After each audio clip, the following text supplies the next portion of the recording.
Science का विद्यार्थी हूँ। मैं एक एग्जाम की तैयारी कर रहा हूँ। मेरी समस्या है कि मैं पूरी मेहनत से परीक्षा की तैयारी कर रहा हूँ, क्लास में हर प्रश्न का उत्तर भी देता हूँ, किंतु कोई भी परीक्षा के समय मैं घबरा जाता हूँ, प्रश्न का उत्तर भी गलत कर देता हूँ, जिससे मेरे नंबर अच्छे नहीं आते। ऐसे में परीक्षा के समय कैसे धैर्य रखूं? नाम जप करो, धैर्य आ जाएगा। 5 वर्ष का प्रहलाद बालक है और हिरण्यकश्यप से दैत्यराज कह के बात करता है, और आग में जलाया जाता है, विष पिलाया जाता है, सर्पों से कटवाया जाता है, हाथियों से रौंदाया जाता है, समुद्र में पत्थर बांध के डुबाया जाता है, पहाड़ से दबाया जाता है, बिल्कुल भयभीत नहीं होता, सिंह की तरह रहता है। क्यों? हरि नाम चल रहा है। मीरा जी को कितना सताया जा रहा है, बिल्कुल घबराती नहीं, क्योंकि नाम चल रहा है। तो इसलिए नाम जप करो और ब्रह्मचर्य का पालन करो। ब्रह्मचर्य में एक जोश होता है, एक उन्माद होता है, एक जिद्दी स्वभाव होता है। हारने का स्वभाव ही नहीं होता ब्रह्मचारी का। जहां हारने का स्वभाव होता है वहीं वो विजय प्राप्त करता है। जैसे ठंडी में बहुत प्रारंभ में ठंडी लगती तो गंगा जी में जा खड़े हो जाते हैं, अब मंत्र जप करते हैं। धीरे धीरे शरीर को ऐसा अभ्यास हो गया, ठंड हवा अभ्यास योग युक्त है ना। डरो किस बात से, किस बात से घबराहट?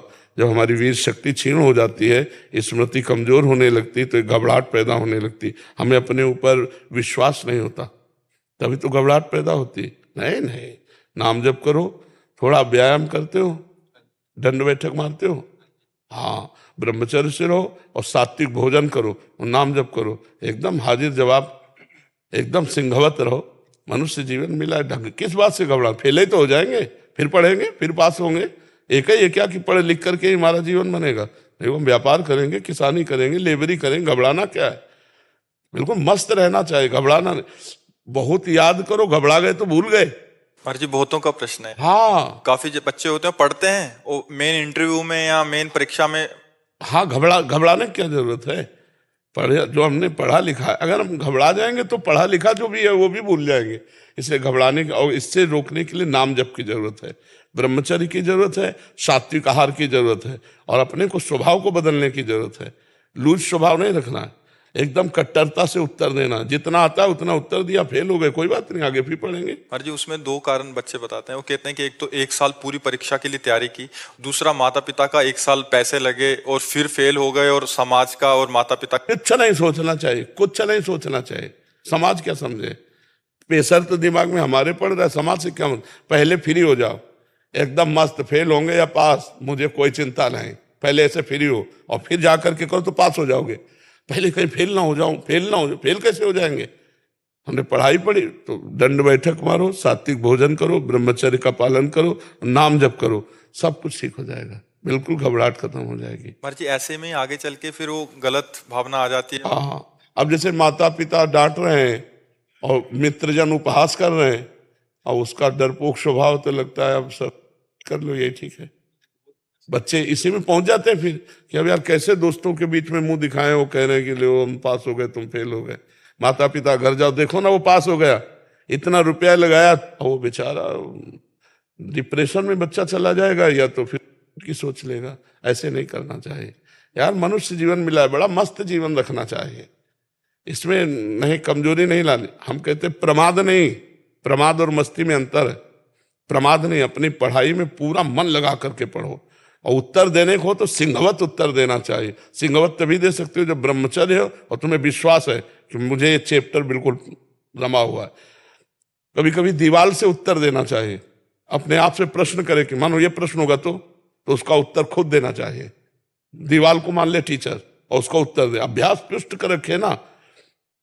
एक आर्मी में जाने वाला आदमी इतने किलोमीटर दौड़ना, इतनी छलांग मारना, इतना करना करता है ना रोज, तो हम अपने स्कूल के विषय को जानते हैं कि इसी विषय पर प्रश्न होगा।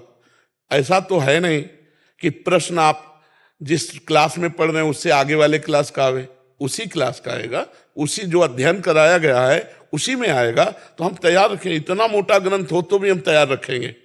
हम अपने दिमाग को दबाते चले जा रहे हैं, उसको गंदा करते चले जा रहे हैं। अगर हम अपने दिमाग का प्रयोग करें तो एक बार पढ़ लें पूरा,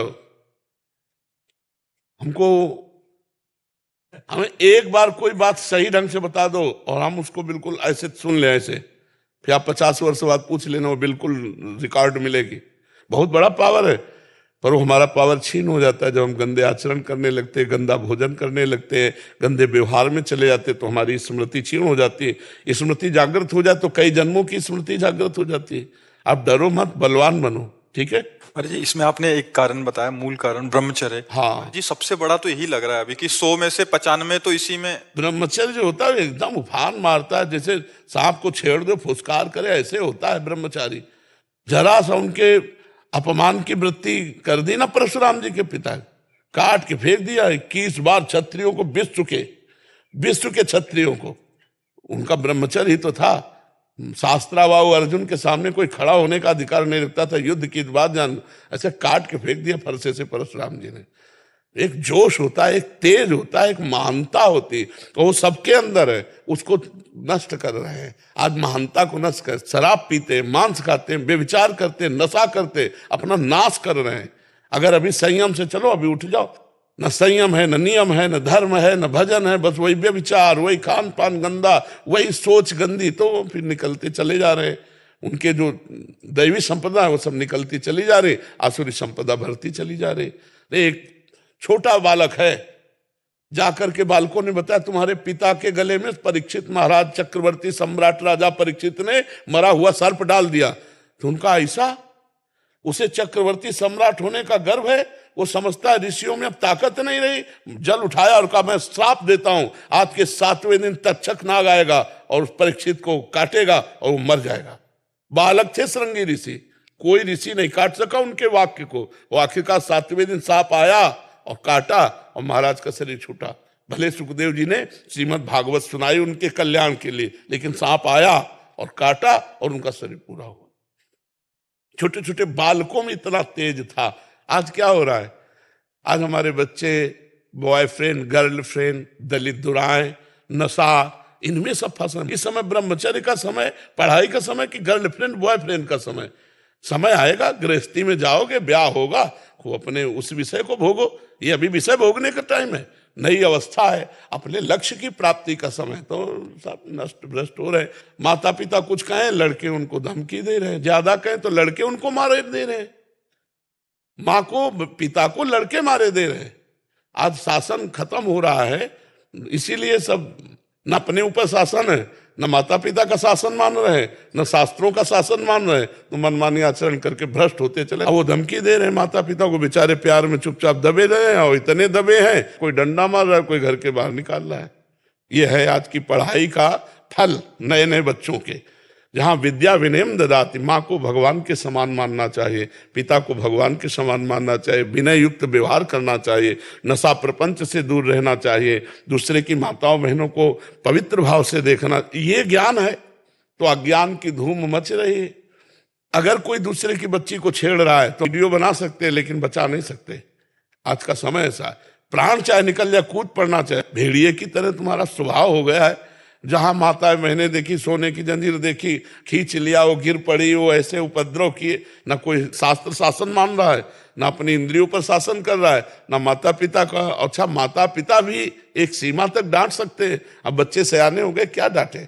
तो हमें खुद समझना होगा, हमें खुद अपने मन और इंद्रियों पर शासन करना होगा। तो आप लोग जैसे नए बच्चे हो, अच्छे आचरण वाले बनो, डरने की जरूरत नहीं है। गंदे कामों से डरो, बुरे आचरणों से डरो, अच्छे आचरण वाले बनो। मर्जी एक और बात आपके संज्ञान में, मर्जी 10वीं 12वीं तक तो बच्चे माता पिता के शासन में रहते हैं, घर में रहते हैं। उसके बाद किसी कंपटीशन की तैयारी के लिए या इंजीनियरिंग या किसी भी आगे ग्रेजुएशन के लिए बाहर चले जाते हैं। वहां जाके उनका जो कुसंग होता है महाराज जी, ज्यादातर वहां सिगरेट पीना सीख जाते हैं, वहां नशा करना सीख जाते हैं, वहां ऐसे बच्चों का संग होता है कि वो बिगड़ते बिगड़ते गर्लफ्रेंड बॉयफ्रेंड और ऐसे वातावरण में चले जाते हैं। फिर उनका पतन महाराज जी हो जाता है।